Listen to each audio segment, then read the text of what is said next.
Just breathe in.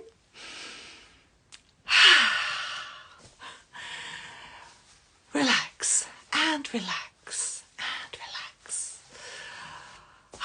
What have we got today? Well, what day are we on? We are on Wednesday, the 17th of January already. Can you believe that? Already. Thank you very much for joining today's live. I'm just waiting for Tové Kane to come on. If you don't know about Tové, she is an incredible master trainer. And here she is. So I'm going to try and get her to join. I don't know whether we can. Oh yes, send a request, view request.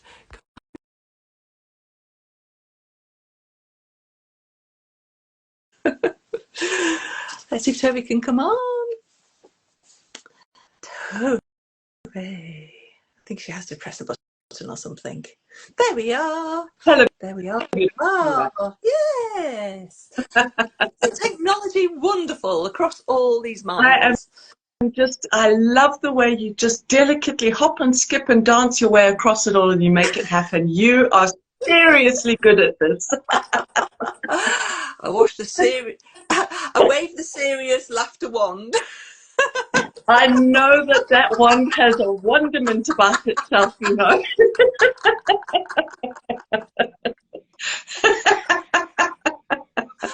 Oh, dear.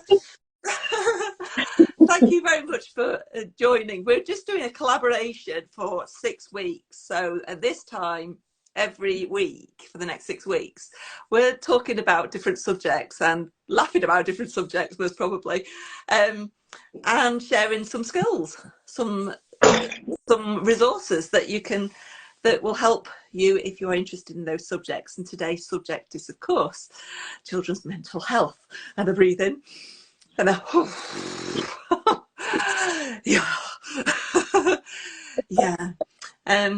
So I'll talk about my experience, what I've found out recently or in the past year, most probably, about children's mental health and how they, how some people in my area have struggled. But you can also talk about your experience, of course. So because we need to hear it from every angle. And if you have any comments, those who are watching live, please do put them in the comments section. And if you've watched this on replay, please also say that you've watched it on replay and your comments, because we will keep watching for comments. Okay, so I have been regularly for say about a 6-month period. I was going to Calm Connections in Stretford, where I live in South Manchester, ad hoc, sometimes with puppets, sometimes just helping out. And talking to parents, I realised that the social skills that are happening are very seldom happening now, because children have missed out on the social skills creation whilst they were in that certain stage of their development.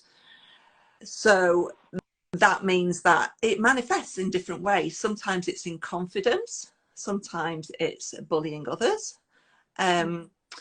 When I was using puppets, they were actually hitting the puppets, which normally people would be hugging the puppets or saying, can we have a hug? But they were hitting the puppets. So that's been quite interesting. And there has been a lot of talk. Everybody's been saying, do you do laughter yoga in schools? To me, so much. And I've said, well, the schools aren't actually asking us. And because our time is limited, we're hoping that parents will talk to teachers and say, look, can we try laughter yoga? But we need more laughter yoga leaders on board to be able to go into every school in the whole country and try and help children with this. So that's my experience.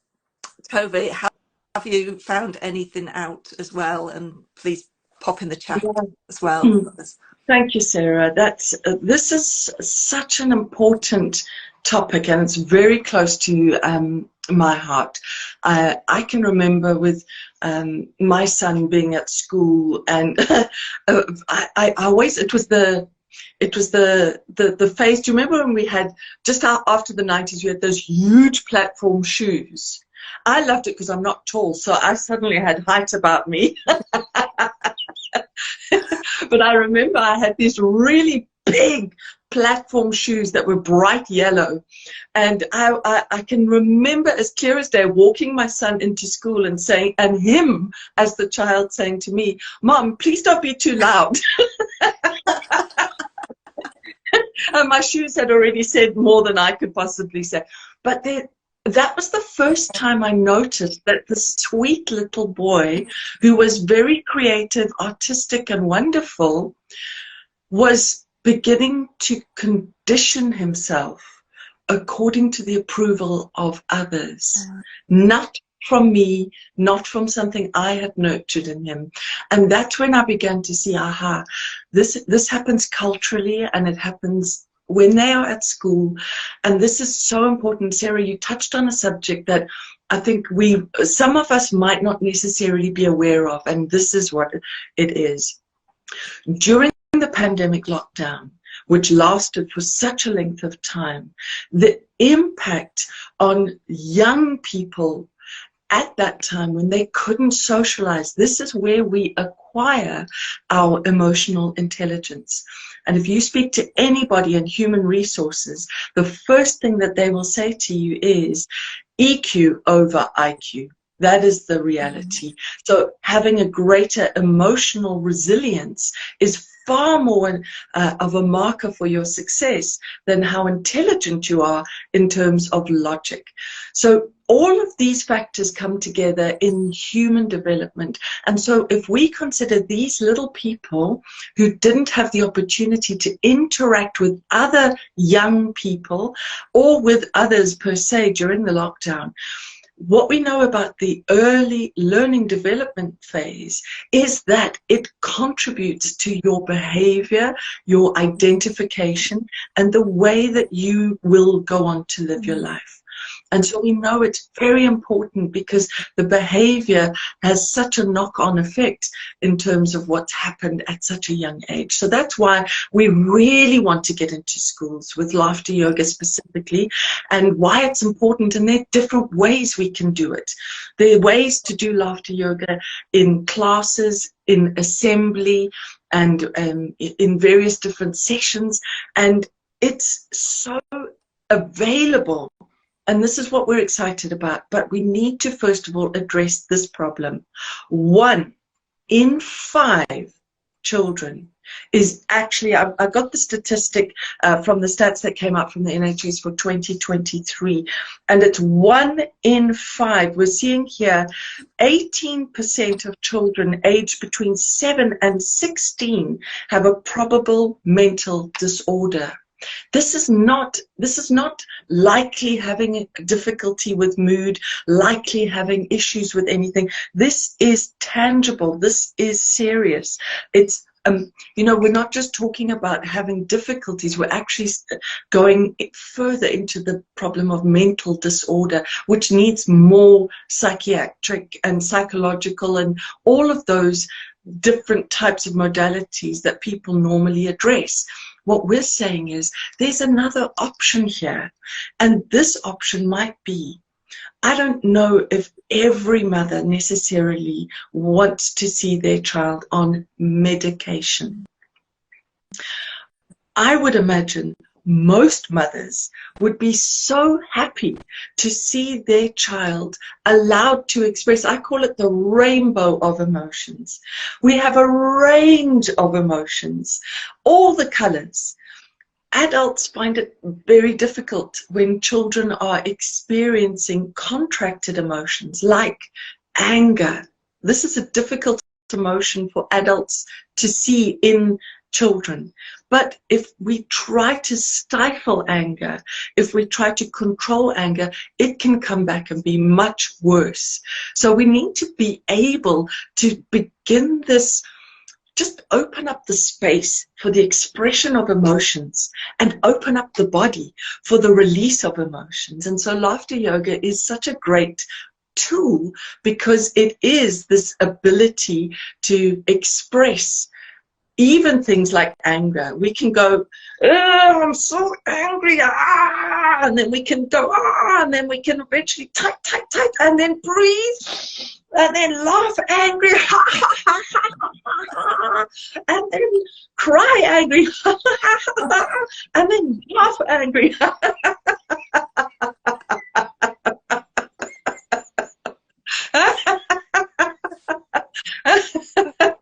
And so we hold the space for the emotion to be expressed, and then we make an invitation to then see, should we look at this a little bit? What do you think about that? It's an interesting thing, isn't it? To say we can offer children a different approach to the way that they handle their emotions, and we need to be able to handle our emotions as well, affording them the ability to express their emotions. And this is so important because right now is where we are creating this strong foundation for who they will be, how they will be in society.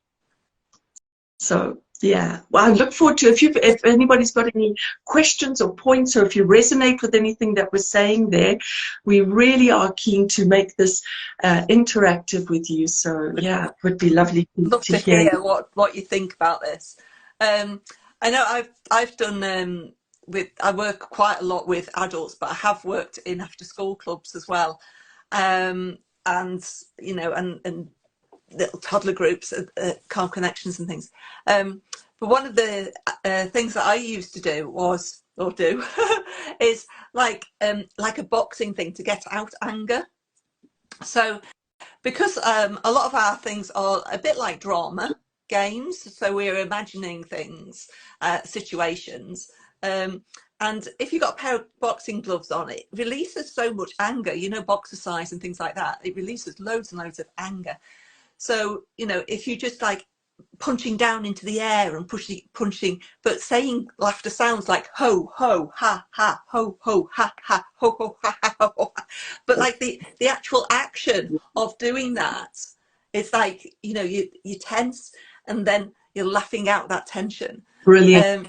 And it's a really good release. It's a really, really good release.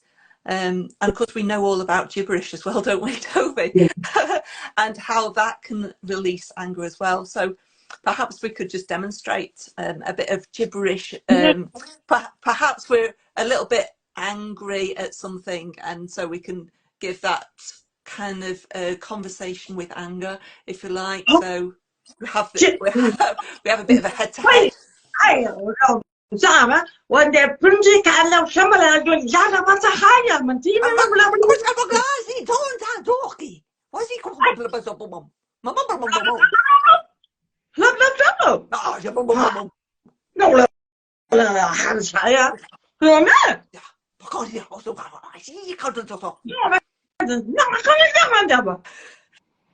And of course, what we're doing is we're talking absolute gobbledygook that nobody will understand. So it's so much better than actually physically saying the swear words and everything. And yeah, so kids actually love the playfulness. You know, adults, when you say gibberish, that you can literally see them sort of begin the slow recede to the back wall. Yeah, it's really pushing them out of the comfort zone. But the younger children kind of go, oh yeah, you know, this is really freeing. This is fun. Yeah. But it is really stepping out of the comfort zone, but we can do it. I mean, there's an exercise I do, which is literally imagining that you're making breakfast. That's a real warm-up exercise. So you're making breakfast and you're explaining to somebody how you're doing it with your hands. Hands work really well with gibberish, of course. You have to use your hands for expression. And just and explaining to somebody how you are making your breakfast. And it's very, very easy. And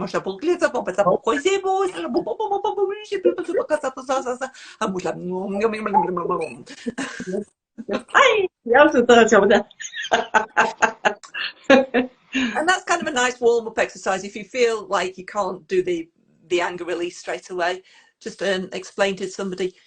And I feel, I don't know about you, Tove, but if parents or guardians or somebody does laughter yoga exercises with children, maybe at the end of school, or if they're anxious at the beginning of the day, it really helps to make them calmer, you know. Yeah.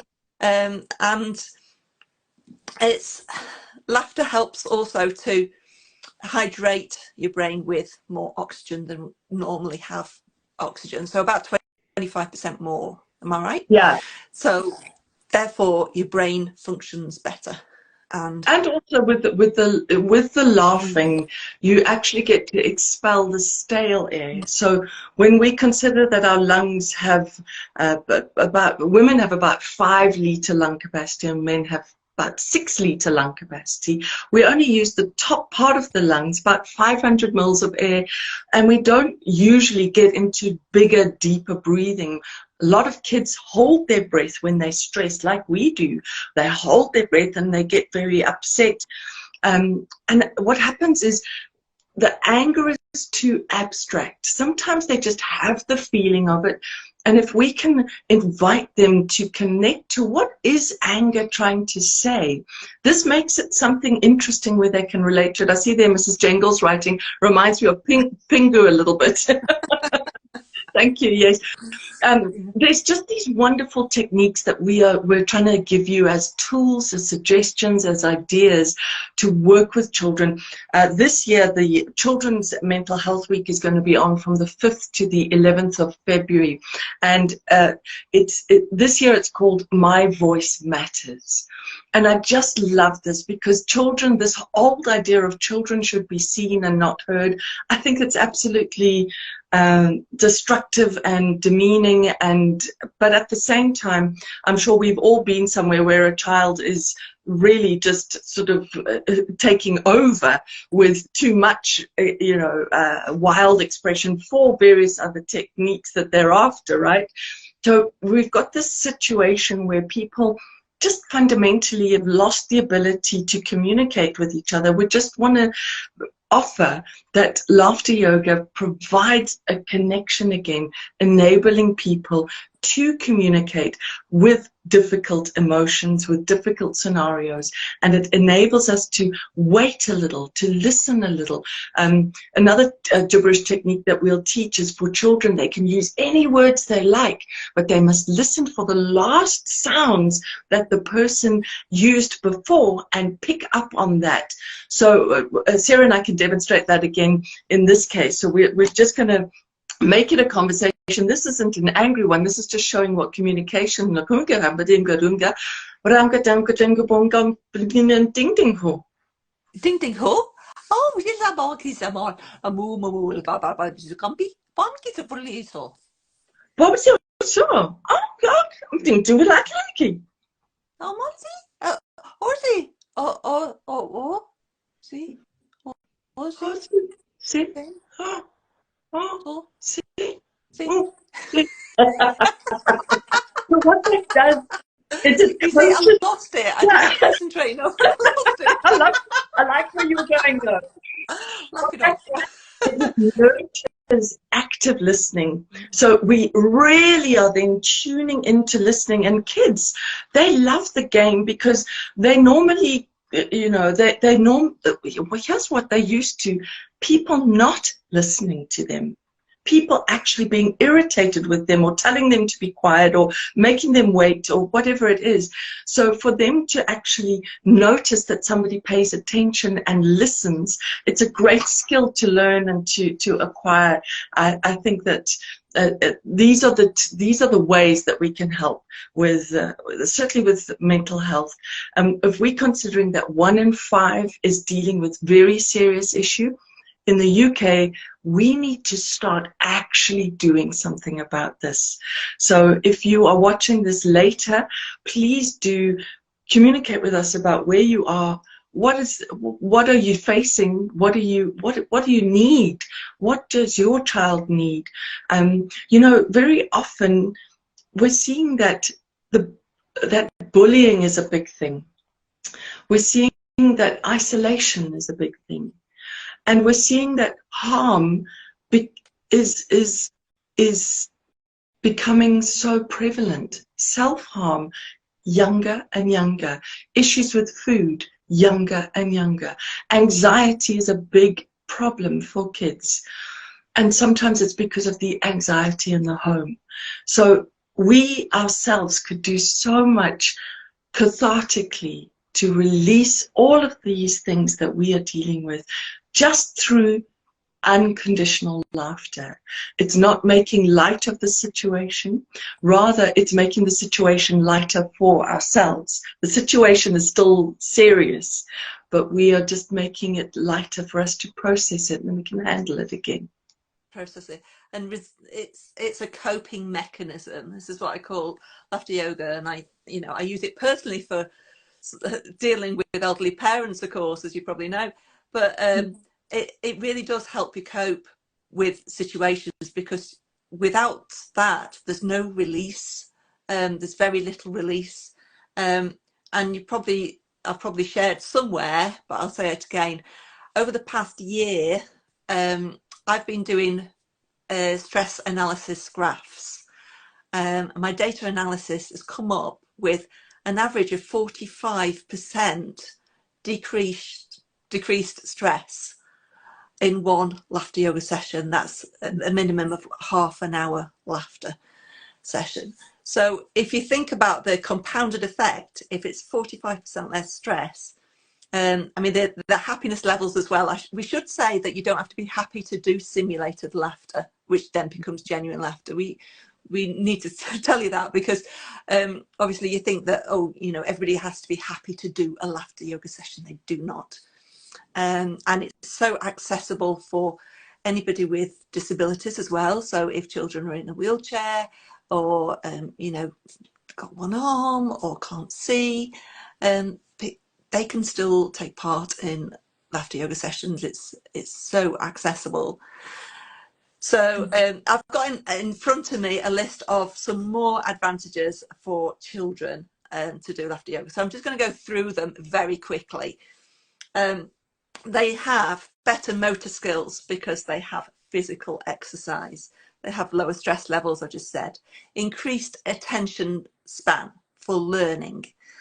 So if you do laughter yoga exercise in the morning, particularly good to do.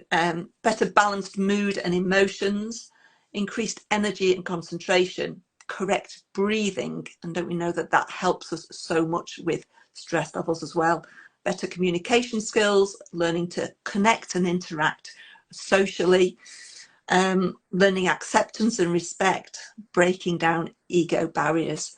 And that's just some of the very quick ones that I thought I'd add for the advantages of laughter yoga. There are so many health advantages, aren't there, Tové? Like boosting your immune system. If there's some virus that goes on in schools, it just goes through like wildfire, doesn't it? Exactly. It goes through and that can affect children's mental health. If they're best buddies off sick for a long time, it's just not nice. They get low about that and frustrated. So I just thought I'd add all these advantages to doing it. Can I say from experience that I had a client through lockdown, and she was really struggling. She was a part-time dentist and juggling lots of different plates, spinning lots of plates. And she came to our online laughter yoga sessions frequently. And what she decided to do, she struggled with bedtime. She was shouting at her children, getting angry at her children, frustrated because she was so stressed, and the children were responding with bad behavior. And what she decided to do at bedtime was to make it fun, and she did laughter yoga session exercises with her young children. I think they were 5 and 7 at the time, so very lively children. And she found that really worked well, because she bonded with her children. She felt calmer, they felt calmer, they had a fun time, and they slept really well. That's another advantage of laughter yoga, is you sleep better. So I like that. I like that so much, because laughter yoga is an aerobic exercise. You do feel it does bring up a lot of energy from inside the body. It enables you to dissipate the energy as well as the mental, emotional, physical. So you do have at the end of a session, and we always make sure that the children are grounded again. We'll often get them to sit like a frog, or just relax and do their breathing. And kids love to just take that moment to show that they understand and that they can breathe and relax and feel their heart slowing down. They understand all of that. And actually, yes, the grounding is very important for them after they've done all of the expression and the fun. There's lots of different ways that we can bring them back, but very often it's just that we played and we were there, and we can do it again tomorrow, and just now we can rest. Now it's time to relax. And because they've been so expressive, they can relax. So we had a lovely short session with you today. Thank you so much, Sarah. There are vast applications for it of different ages, where we do different exercises that are appropriate for whatever they're dealing with at the time. And we customize them for those needs. We go and we ask the questions. We find out what is going on here. So the reframing of contracted emotions, being able to relate to our emotions in different ways. This is how we boost the mental health of our children. We don't only want to think of it in terms of mental illness. We want to think of mental health. That takes continual effort and energy. So we want to, it's an ongoing thing. We don't just do it once or twice and then forget about it. We continue, just like we make sure we're giving them the right nutrition. We also want to give them exercise, movement, release, and accessibility to emotions, taking abstract emotions and giving them some clarity, enabling them to process. And this builds up their emotional intelligence and makes them feel better about themselves. This is what's important. They feel good about themselves, and they don't tend to then bully others. They feel like there's a connection with each other, and it's just fantastic to see that happening. So I hope this has been valuable and sparked a few ideas out there for people to consider laughter yoga for kids. It's a thing. I know Mary Maggie went and did school assemblies only recently around the Birmingham area, and they were really successful. So if there's any teachers who want like a school assembly, literally it's 10 minutes of experience. But yeah, just get in touch, because there are laughter yoga leaders and teachers all over the UK. And we can definitely help. And we can definitely help you. And if you're interested in training, or if you want to a one day online or anything like that, just let us know and we can sort something out for you.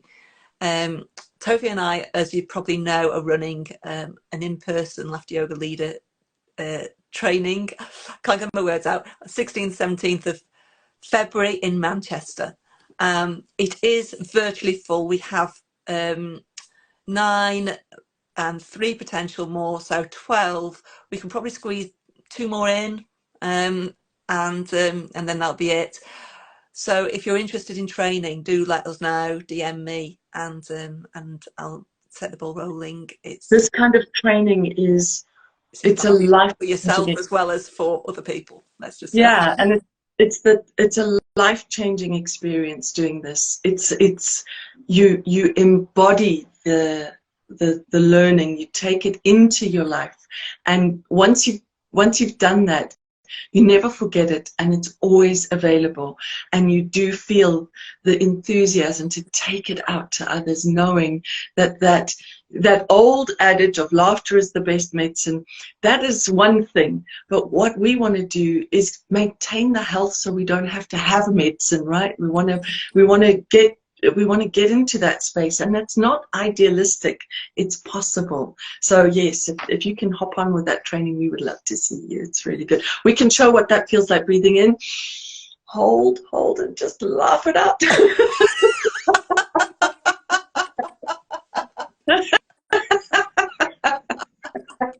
Laughter without jokes, I'm in.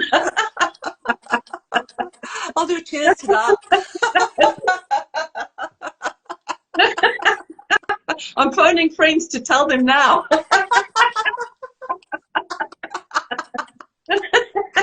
It's got these benefits? Wow, that's amazing.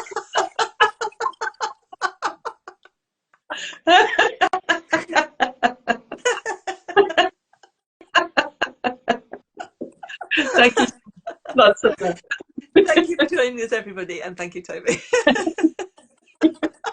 Bye. See you next week, Wednesday, 8 o'clock. Thank you. Take care. Pop any comments on in a minute. Bye.